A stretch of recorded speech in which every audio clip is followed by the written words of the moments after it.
நடைபெற்று முடிந்த மக்களவைத் தேர்தலில் இந்தியா கூட்டணியின் சார்பில் சிதம்பரம் தொகுதியில் போட்டியிட்ட விடுதலை சிறுத்தைகள் கட்சியின் தலைவர் தொல் திருமாவளவன், விழுப்புரம் நாடாளுமன்ற தொகுதியில் போட்டியிட்ட விசிக பொதுச் செயலாளர் துரை ரவிக்குமார் ஆகியோர் பெருவாரியான வாக்குகள் வித்தியாசத்தில் வெற்றி பெற்றதைத் தொடர்ந்து காஞ்சிபுரம் மாநகராட்சிக்கு உட்பட்ட அண்ணா பேருந்து நிலையம் அருகே விடுதலை சிறுத்தைகள் கட்சியின் காஞ்சி மாநகர மாவட்ட செயலாளர் வழக்கறிஞர் மதியாதவன் தலைமையில் பட்டாசு வெடித்து பொதுமக்களுக்கு இனிப்புகள் வழங்கி கொண்டாடப்பட்டது.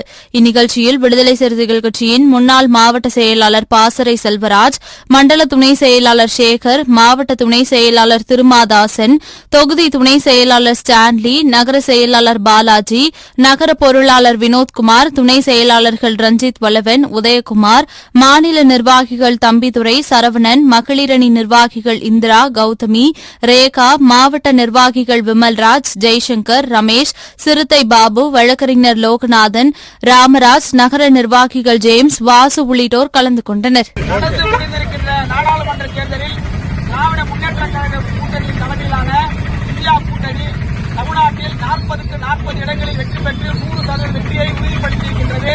இந்த வெற்றிக்கு அயராது பாடுபட்ட திராவிட முன்னேற்றக் கழக கூட்டணியின் தலைவர்கள், தலைவர் தளபதி அவர்களுக்கும், தலைவர் ஏற்றி தமிழ் அவர்களுக்கும், இன்ன பிற கூட்டணி என்ற தலைவர் அனைவருக்கும் காஞ்சிபுரம் மாநகர் மாவட்ட விடுதலை சிறுத்தைகள் சார்பில் நெஞ்சார்ந்த நன்றிகளை வாழ்த்துக்களை தெரிவித்துக் கொள்கின்றோம்.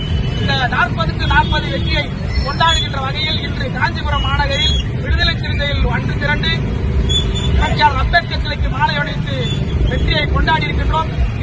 தமிழ்நாடு என்பது தந்தை பெரியாரால் பண்படுத்தப்பட்ட மண், தலைவர் கலைஞர் அவர்களால் பண்படுத்தப்பட்ட மண் என்று நிரூபணமாகியிருக்கிறது. சனாதன சக்திகள் வீழ்த்தப்பட்டிருக்கிறார்கள். இதே போன்று தலைவர் ஏற்றி தமிழ் அவர்கள் நடந்து முடிந்த எங்களுடைய வெல்லும் ஜனநாயக மாநாட்டில் இந்த ஆண்டு 2024ஆம் ஆண்டு விடுதலை சிறுத்தைகள் தேர்தல் அரசியல் பங்கெடுத்த வெள்ளி விழா ஆண்டு என்று அறிவித்திருந்தார். அந்த வெள்ளி விழா ஆண்டில் இன்றைக்கு விடுதலை சிறுத்தைகள் 2 தொகுதியில் வெற்றி பெற்று தேர்தல் ஆணையத்தில் அங்கீகாரத்தை பெற்றிருக்கின்றோம். அந்த வகையில் காஞ்சிபுரம் மாநகர மாவட்ட விடுதலை சிறுத்தைகள் மிகுந்த மகிழ்ச்சியோடு தலைவருடைய வெற்றியையும் கூட்டணியுடைய வெற்றியையும் கொண்டாடி கொண்டிருக்கின்றோம். நன்றி.